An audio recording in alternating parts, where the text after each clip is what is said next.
This KFAN podcast is sponsored by Builders and Remodelers, exclusive Twin Cities provider of Elements Windows. Get the highest quality windows at unmatchable value. Visit buildersandremodelers.com for more details.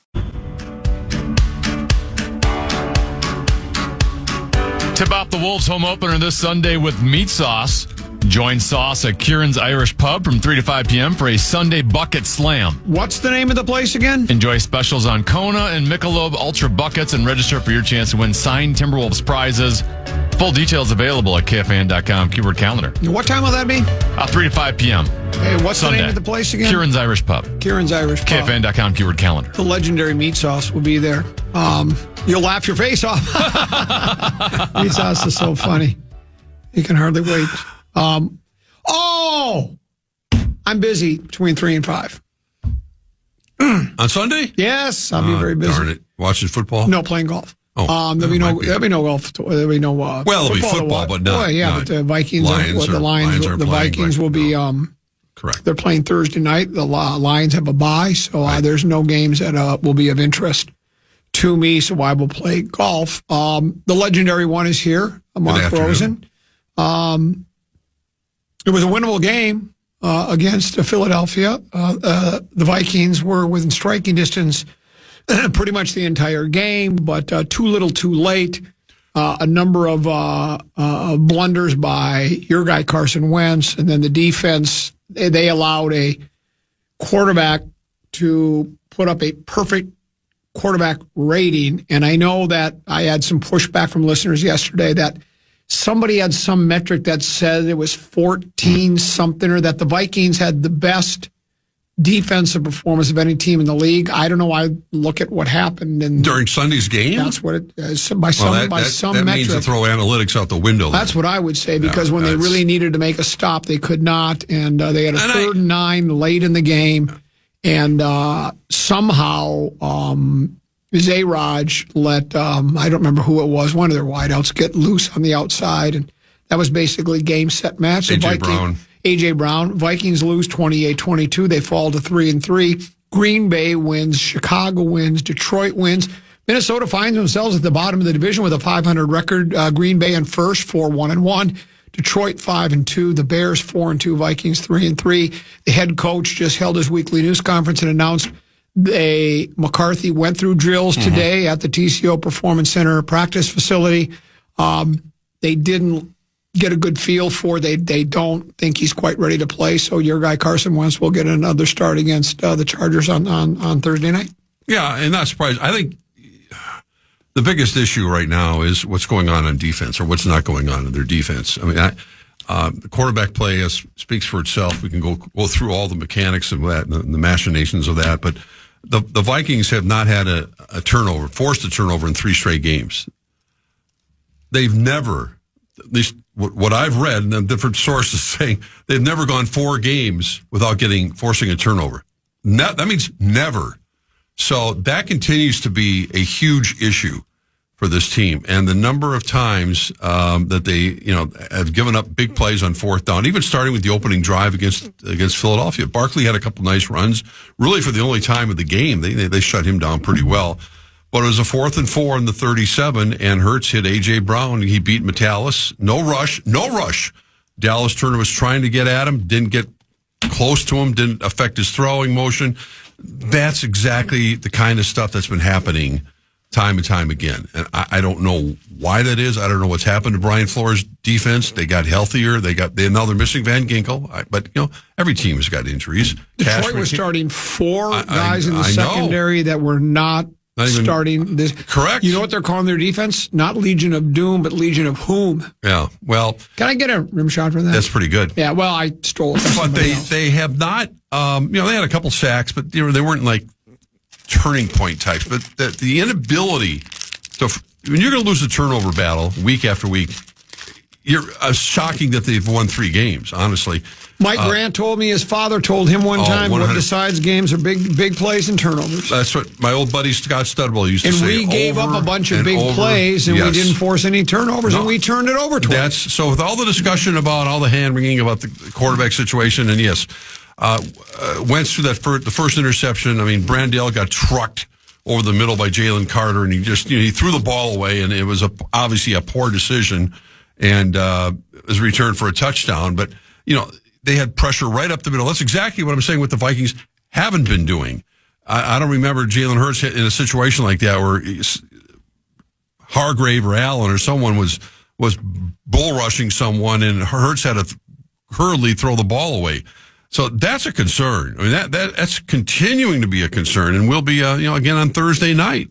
Whether they're going to have to come up with more exotic blitz packages. Hopefully Van Ginkel will return. I didn't hear KOC address him at all today, and I know he talked about Aaron Jones, and that would be really nice to have a guy who's their number one running back, at least give them another option in the backfield. But they just they don't have the look, obviously, of a team that they can hang around, but that's the NFL.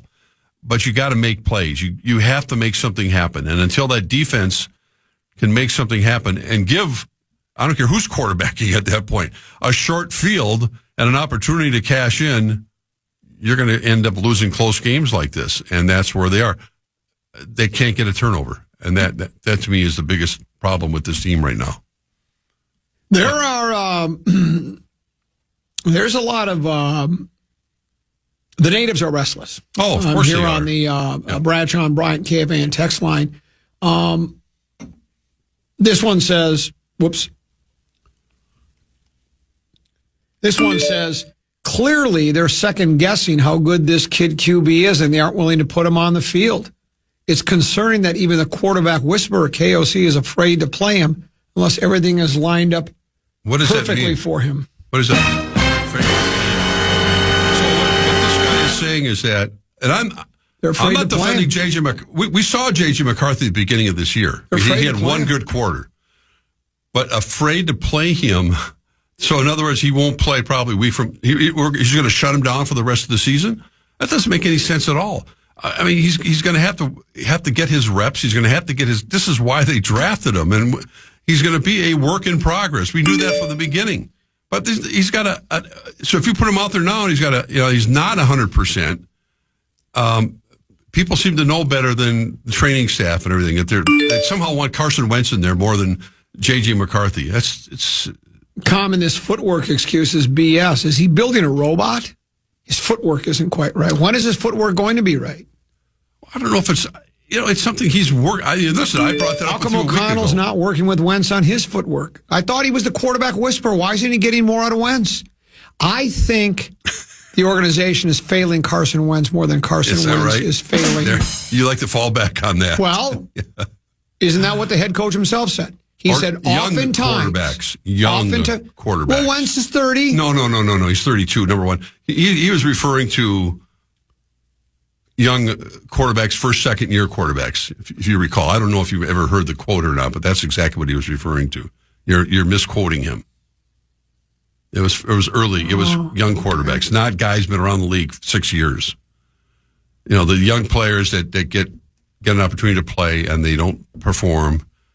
Justin Fields is how many years into it now? He's finally getting benched, and because the Jets are the worst organization in the history of the NFL, and they just they got in the history they've got a big game world.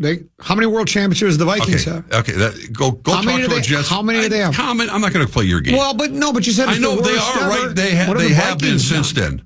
They have how many playoff games they've been in? How many? They were back-to-back AFC Championship games with Sanchez. Yeah, it was a while ago. But I'm just saying right now. It doesn't matter. Okay. I'm not going to get in that whole discussion. All right. But look at it. The NFL is a grind every week. Your team is, to me, and I said I apologize. I didn't expect them to be this good. They're the best team in the NFC. They are? Yes, 100%. The Lions are the best team, and I think along with. Right now, if you're going to ask me for a Super Bowl, I would have to say it would be Detroit against Tenna's team. I think Kansas City will probably. Before the year, you said Detroit was going to go backwards. I know. Don't you listen? You guys listen? I just literally said I apologize. Okay. I was. No, I don't listen half the time. You really guys don't listen. I think it's going to be the Vikings and the Falcons in the NFC Championship. You're on after that? No, I mean, look, Detroit could hit its rough spots, but I watched that game again last night, and that team. They have the best running back in pro football. They have one of the best offensive lines in pro football. They replaced a couple of those guys. They have one of the best wide receivers, one of the best tight ends. Jared Goff's underrated. And Jared Goff is so good. He's very. I remember when the Lions got him. I defended it, and everybody he's a toss-in. He's not any good. Well, and we saw Tampa Bay. I think more than any other team so far, they were able to put some pressure on Goff, and like any quarterback, if you get in his face, he's going to throw the ball up for grabs. He threw an interception. He did, but he's still, he's not a runner. He's not a guy that's going to be that evasive. He can run when he has to. He looks like a baby giraffe. He does, but I just think the Lions are clearly the best team right now. All this is going to do is make Justin Jefferson want to find a new team, and I don't blame him. I don't think that's a problem right now. Justin Jefferson is doing quite well for himself. And financially, but after a while, all the money and all the diamond necklaces you wear can't buy you world champion. Can't buy you happiness. There are wide receivers that are notorious. Most of them are divas in terms of, get me the ball. Steph wanted out. A lot of guys want out. Steph Diggs, remember he wanted out. Oh, well, yeah, of course he did. Well, he wanted out of Buffalo. Yeah, they all want out if they're not going to get the ball and they're not going to win championships. He's getting the ball, but he was going to Addison every time. All Wentz does is throw to Addison. It's like the Randy ratio, except it's with Addison. No, they can't get the end zone, which is the bigger problem. Well, it's not so much between the 20s. It's what happens when you get down in the red zone. And that's, again, what the problem's been with the Vikings. You can't get down the red zone 6 times and kick 5 field goals and expect to beat a Super Bowl champion team like the Eagles. I'll leave you with this lack of turnovers and not being able to KOC needs to listen to the fans. You don't want to make an enemy of the fan base. We don't want to watch Wentz. It's smoke and mirrors. Young JJ isn't healthy enough to play, but 47-year-old beat up Wentz is. I'm not buying it.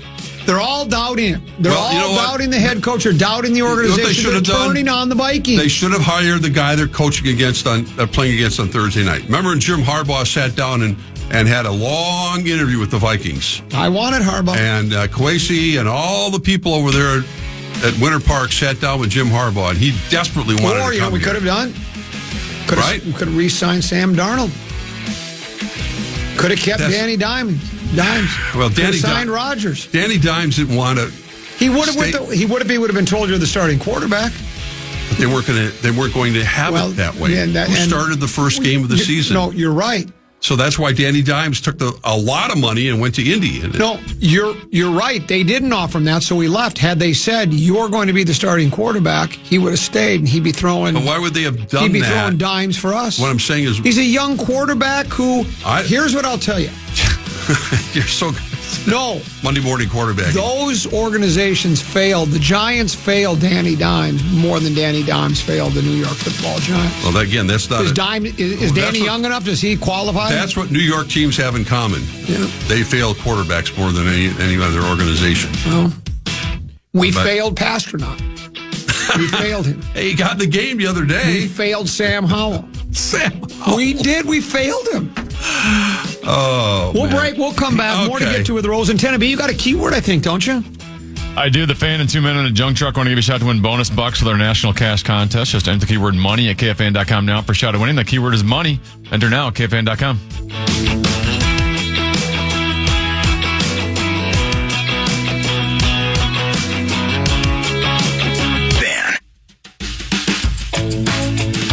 Aquarius Home Services has your shot at 4 tickets to see Green Bay take on the Purple in early January, plus $500 in game day cash. Register for your chance to win today on the KFAN contest page. That's KFAN.com/furnace to enter today. Double 13-14 pass, Common Man program on Comedy's 10 to be. Mark Rosen here as well. Here's another one. Says, must be the worst ankle sprain in human history. KOC knows JJ is a bust and won't play. Well, is this guy a doctor? Really? High ankle sprains can take 6 to 8 weeks. I don't even remember him. Did he leave the game with that ankle injury? That was kind of mysteriously just popped up the next day. Well, it happens. The adrenaline keeps flowing, and till the next day you get hit with it. Okay, Sheldon. What are you, a doctor? I'm just saying, there's a history. You can look it up. And I'm not suggesting that he couldn't try to play through it. If he was Brett Favre, he probably would. Here's another But they're also trying to... How about this one? These are the same people who said McCarthy couldn't play after the first 2 games of the season. Common, I have to Why did we draft him? Common, I have to weigh in on this Vikings quarterback situation. I'll give a non-biased opinion because I'm a Buccaneers fan. Okay. The Vikings made a horrible decision letting Sam Darnold walk. They could have signed him to a 3-year deal and let J.J. McCarthy sit on the bench and learn. He still has 2 years on that rookie deal. Instead, they thrust him into a starting position when he is clearly not ready to start in the NFL. He's not Jade McDaniels. He's not Caleb Williams. He's not Drake May. Not Bo This Nix. was a horrible decision by the organization, and I think deep down inside they know it. Had JJ been healthy last year, I think all of us would be singing a different tune. Well, that's true. And they were going to play him, I think. He didn't practice all of last year. I mean, to say that they made a horrible decision is insane. He may very well end up being a bust.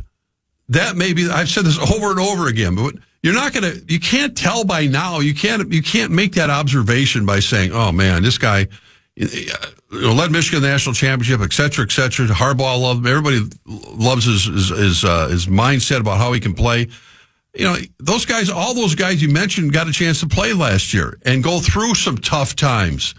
McCarthy hasn't been there yet. Now, because of that, the Vikings could have made the decision to say, you know what, because JJ didn't get a chance to even practice last year, we should be better off by going with a veteran this year and let JJ kind of learn the ropes.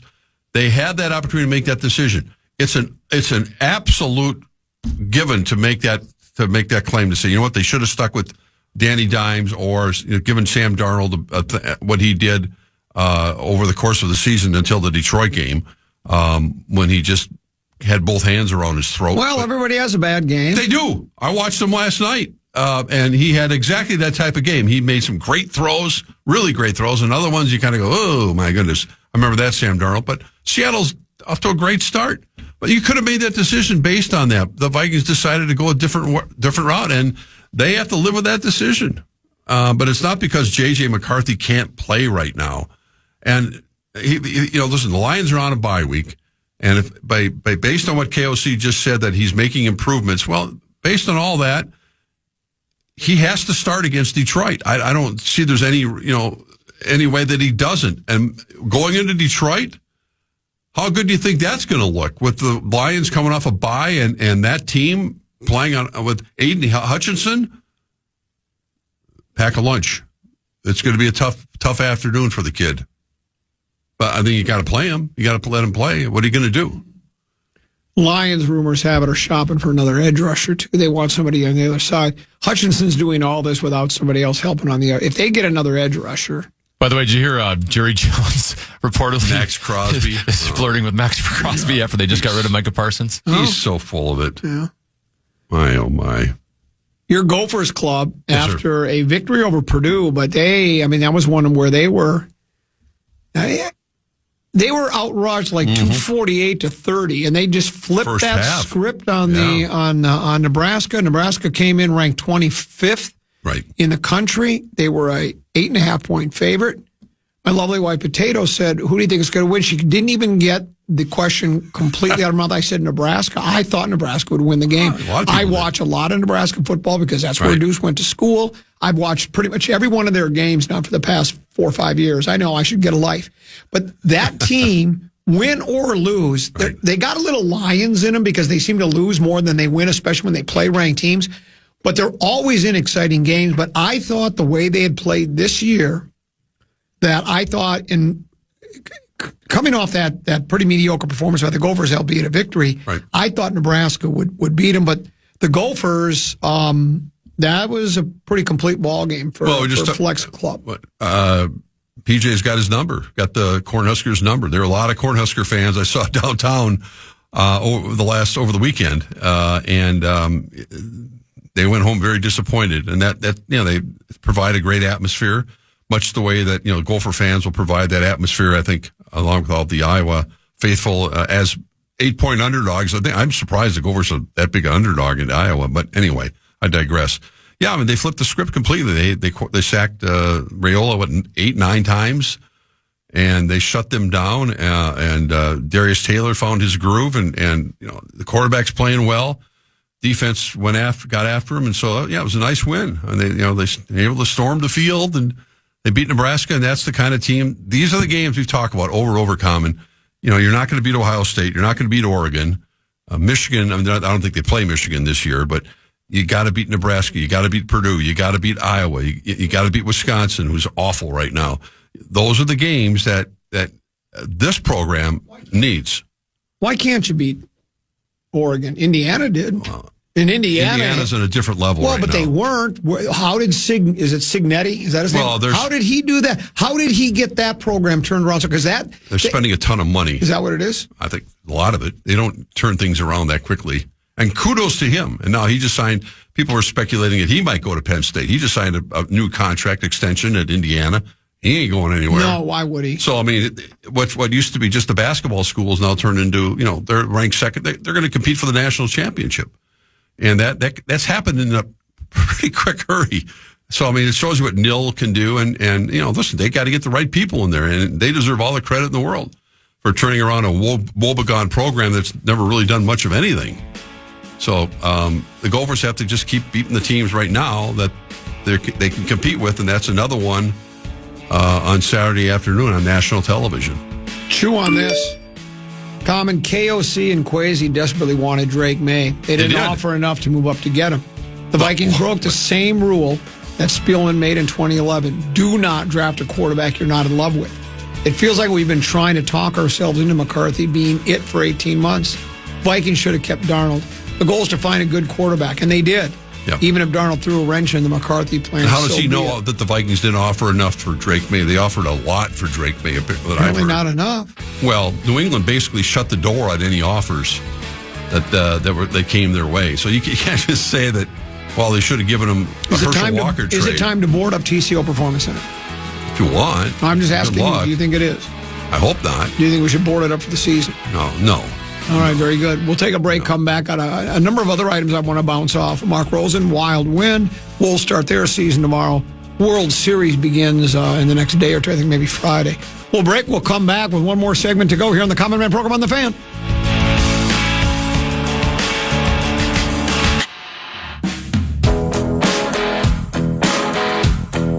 KFAN welcomes Trans-Siberian Orchestra for 2 amazing shows at Target Center on December 28th at 3 p.m. and 7:30 p.m. Tickets are on sale now. Get complete show details, including a link to buy tickets at KFAN.com, /calendar. Apparently, there is a franchise name change coming in the National Basketball Association. What's that? They're going to call them the Olden State Warriors. The Olden State Warriors. Thank you very much. Here's another text message. Keep pouring in. Between Kwesi's media training and KOC's coach speak, this organization is primed for avoiding tough questions. They're trying their best to perfectly navigate this JJ issue. They cannot admit they drafted the wrong QB. We've seen a history of terrible draft picks by Kwesi, and for the pick that was meant to turn the organization around and lead them into the future, they cannot admit that they were wrong. So based on missing all of last season, playing basically 2 games this year. Poorly. Worst quarterbacking performance I think I've ever seen. Okay, Did you see Josh Freeman play? That's okay. 7 of 9. Okay, I'm just saying based on that, and you want to go back and look at some of the other quarterbacks' first couple games? I'm not offending him. I'm just saying when people say that, they can't admit that they made the wrong decision based on what they've seen in basically 2 games. Rosie seems on edge today. I'm not on edge at all. I'm very mellow. It says you're on edge. No, not at all. I just wish that people would talk about the Vikings defense more than the quarterback situation. They're in last place a third of the way through the season. Kwesi and KOC have bungled this organization. You won't hear from the Vikings again until 2031. Wow. Wild one. They beat the Rangers in the Garden. I saw a couple minutes of it. A young kid got his first ever goaltender bee, right? Russian. What's his name? Yurov. The Russian kid. Yeah, and we love the Russians. Yeah, the Russians are. You're the one that loves the Russians. I do love the Russians. Let me guess, you'll be rooting against Toronto in the World Series because you don't like teams from. You root for Toronto. No, I want Toronto to win. Just like you rooted for Edmonton. Well, no, I love the city of Toronto, and listen. I'm not an anti-Dodgers. We know I think you're anti-American. Is what you're I'm anti-American. The amount of money the Dodgers have spent, we all know it's well documented. Not all just the money, though. No, they made some great decisions, but they got Ohtani out of the other part of L.A. You know, he wasn't exactly going broke in with the Angels, was he? But he wanted to win a championship. He wanted to win a World Series. Do you blame him? No, but that's what I'm saying. Everybody does. They have enough room on the bandwagon, and yes, I want Toronto to win. I mean, I feel bad for the fans of Seattle last night. That was, I know that was as crushing a loss for a franchise that's never made it to the World Series. Play better. They choke it away at the end. Dan Wilson did not make the right decisions. I think with not getting his closer in there, that's a whole nother discussion. I'm sure the Seattle fans are in. Even when I had flipped over to watch the football game, I think you could tell when that moment when they had the announced the score, but people were obviously looking at it on their phones.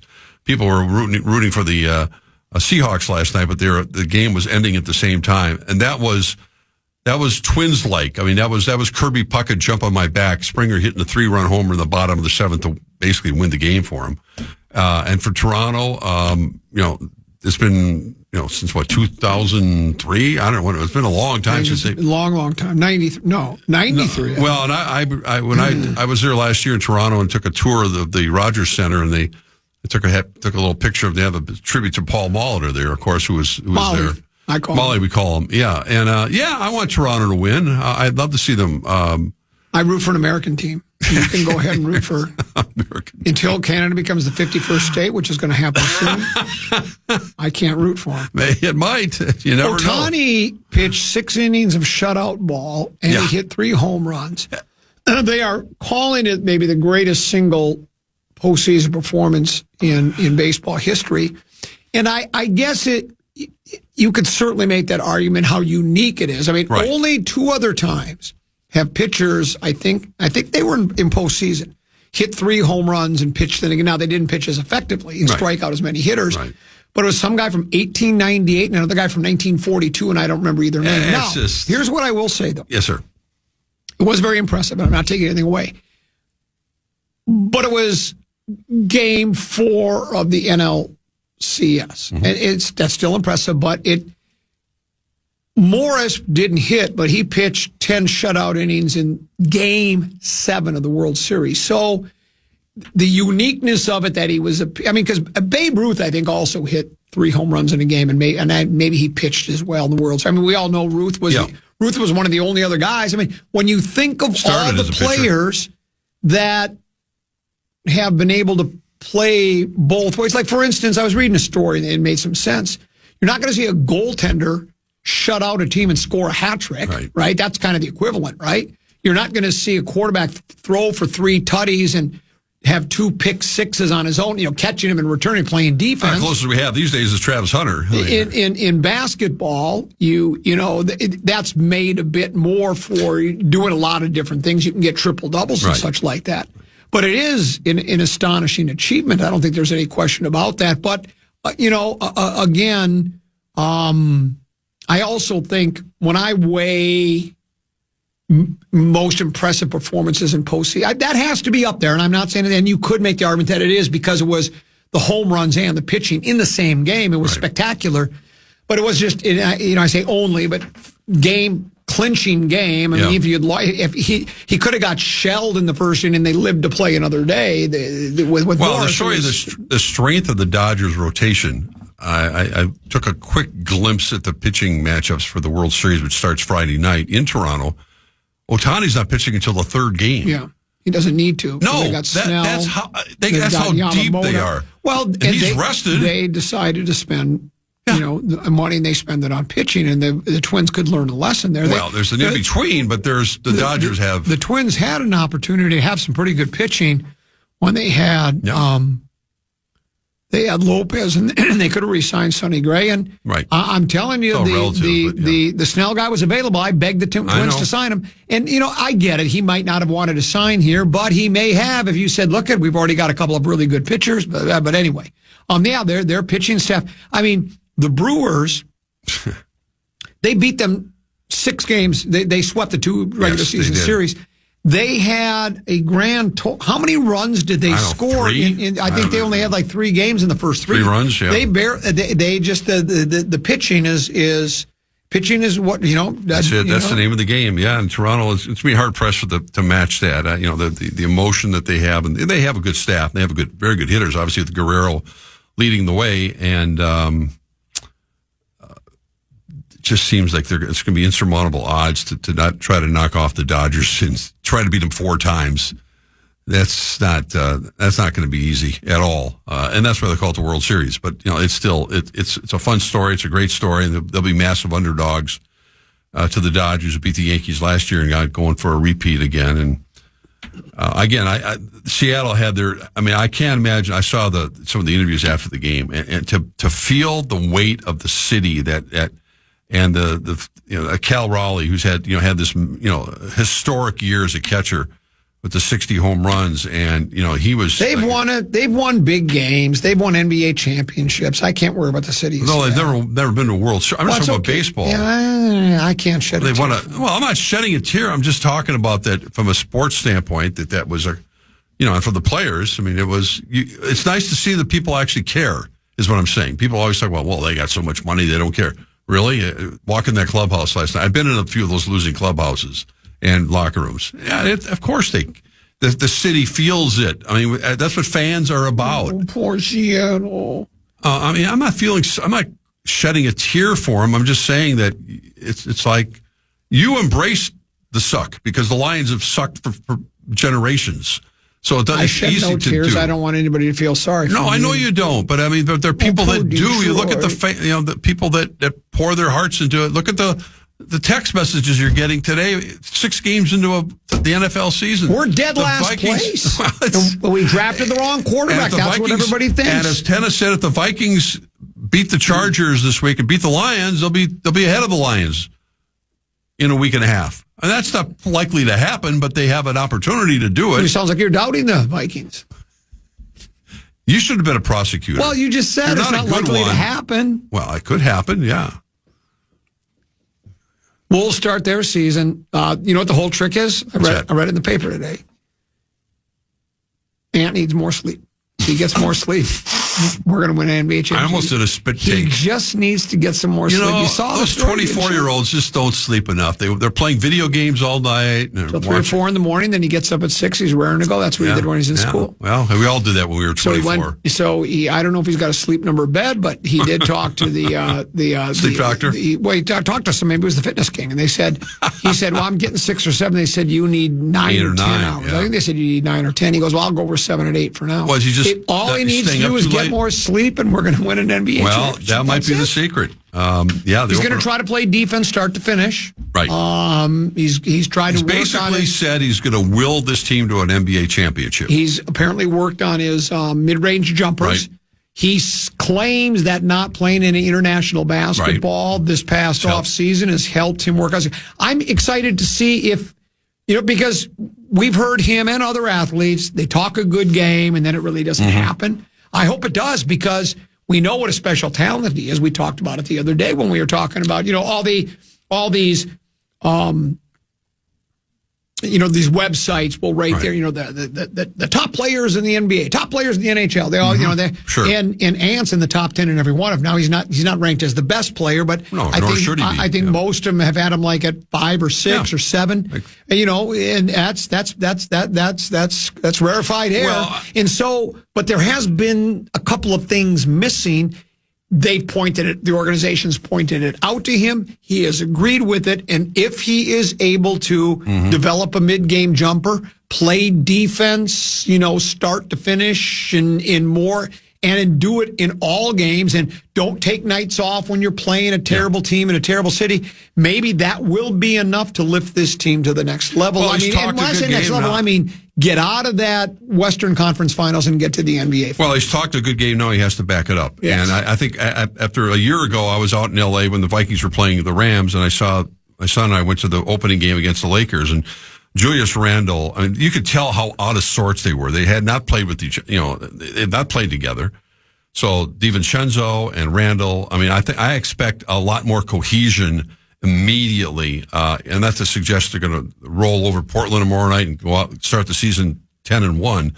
But I think that's the whole point, is that these guys have now had a lot of time together, unlike a year ago when Randall was getting used to a new city, new team, new this, and the rest of it in particular. And Randall and Edwards, and I heard Finch on with PA, I think, for a little bit today. And those two need to play off each other quite well. Randall's absolutely the second guy that they have to rely on offensively. Well, he can fill up a box score. I will tell you, Randall might be really the key to the success of the team, because I think Edwards will have, even if he doesn't develop the mid-range jumper, even if he doesn't play defense start to finish, he's still so good. He will help the team get to their 50-plus wins. He'll do his job. Yeah, he will. I think they need Randall. To me, seemed last year, he came and he went. He came and he went. I know he had an injury in there too. Yeah. But that when he came back from that injury, was it like the last 24, 25 games he was really good? And that's where he needs to start off this year. That's exactly. And if he's able to play like that, then I think the team does have a very good chance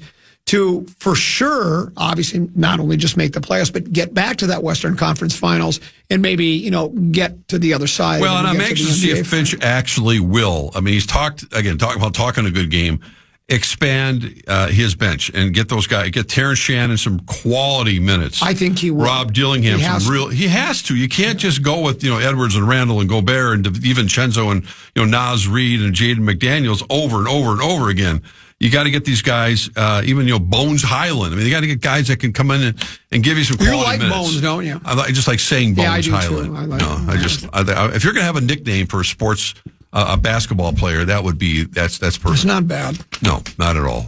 So we'll see. But yeah, I mean that starts tonight. I think OKC starts the defense of their. They play Houston tonight. Yeah, I'll have to catch some of that, I guess.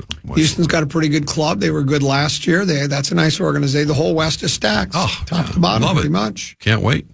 You'd like this World Cup? Will you be at the home opener? I don't think so. I don't know. Sunday night? Monday? I don't think so. When is the home opener tonight? Do you have any idea? I know you're a hockey guy. You're part of the hockey community. Sunday night, 6 o'clock against the Pacers. Ooh. Yeah. I might be able to sneak over there. Yeah, you might be able to find your way over there. And the following night, they host the Denver Nuggets. Yeah. Closer. Who's A-Rod. who's your guy over at Lexus Club? Oh, Charlie. Yeah, Charlie. Charlie Swanson. Charlie Swanson, just so you know, Mark would love to sneak over there. Out. Yeah. Oh, I'm sure you Charlie, I'm here. Yeah, I'm sure text you me any minute. Oh. I don't know if he has those tickets anymore. He may. I got a great Halloween costume for you. I haven't heard. Cut some eye holes out on his sheet and go as the best sheet in the house. That's pretty good. It was not bad. They're going to have the Madison Square lighting this year in the Target Center. That's what A-Rod and Mark Laurie decided to do. They're going to have that dark. You know what else they're going to do? What's that? Let's say you want to sell your courtside tickets after halftime. You can put them. We haven't heard more about that. Well, I think maybe they decided that's a bad idea. I don't know how that's going to work out. Somebody sent a real nice email. I saved it. I'll read it maybe sometime this week, where he said one of the most enjoyable things he did is he had really good lower level seats, decided to leave, and he just went up to a mother and a son and said that we're way up in the nosebleeds and said, how would you like to sit down there? And he just they'd have to pay any money for him. He just gave them to them, and they had to go down and go to the nice. That's the way it should be. Yeah. Give them out of the goodness of your heart, not to get there. You money. go.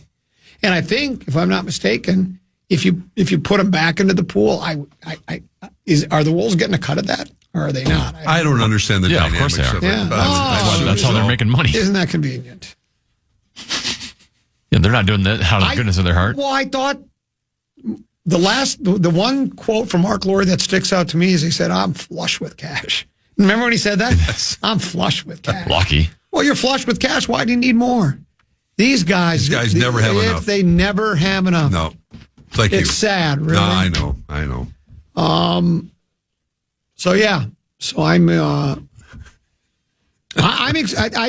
here's what I'll tell you. I mean, I don't think the season's completely over for this, but they got to win Thursday night. They need a good performance out of Wentz. Yes, they do. Yeah, and they're playing a team. Wentz can't make any more mistakes. If Wentz you can play if you just don't make any mistakes, and if the defense can, defense has to show up. Yeah. I'm sorry to keep harping on that, and I'm not They should be able to be. The Chargers are okay. They're not. They're all right. They're a good team, but they're not a great team. So and I know it's there, but I'm sick and tired of being sick and tired of it. We should be 4-3 Thursday night. Yeah, we should win the game. Defense has got to make something happen. I'm just over. Detroit's going to get not only have a bye, but it's like a 2-week break. Yeah, they played and they're going to get all sorts of players back in the next 10 days. Oh, maybe they won't even. Yeah, they don't even need them. No, it's that's an ideal situation for the Vikings to roll into Detroit with. I think the roar has been restored. I think. Well, I think you're going to see them in the big game this year finally, but that's just me. Oh my gosh! Above average at that. They better. Otherwise, next year I will say their window's closed. Yeah, remember? You just told me it was slammed shut. I thought that they would be missing those coordinators a little bit, and they haven't missed a beat. Ben Johnson's doing a nice job. Now, I know they haven't beaten great clubs. They just beat the Saints, but they won 4. He's doing a nice job. Yeah. They won 4. Yeah, good for Kevin Warren and Karn. Karn. What are you guys? You guys are going to go to Chicago. I know it. No comment. We'll miss you. We'll really miss you. I know you will. You will miss me. Thanks for coming in. You're out tomorrow. You're back on Thursday? I'll be back. I got to be here. I'll be here from Spread Swing from 1:30 to 2:30. Yeah. I got to jump out after that. Spread Swing. Perfect. Yeah. But tomorrow I'm out. Having a little surgical procedure. Okay, very good. We'll see you then on Thursday. Teneby, thanks for having me. Hey, great job. Yeah, you as well. You were really special today. I think I was too. We didn't have to do anything. We had opening and waited for the tap dance. The coach did his thing, and then we bounced stuff off Mark Rosen and got him going. We're back tomorrow at 12 noon, but stick around. Big Ticket JG there next. Talk to you tomorrow at 12 noon, right here on The Fan. Good night. Good morning. Good afternoon. And good night, Minnesota. And good night, folks. And good night, Mrs. Calabash. Wherever you are. Listen back to any of Common Man's programs by podcasting on the iHeartRadio app or KFAN.com.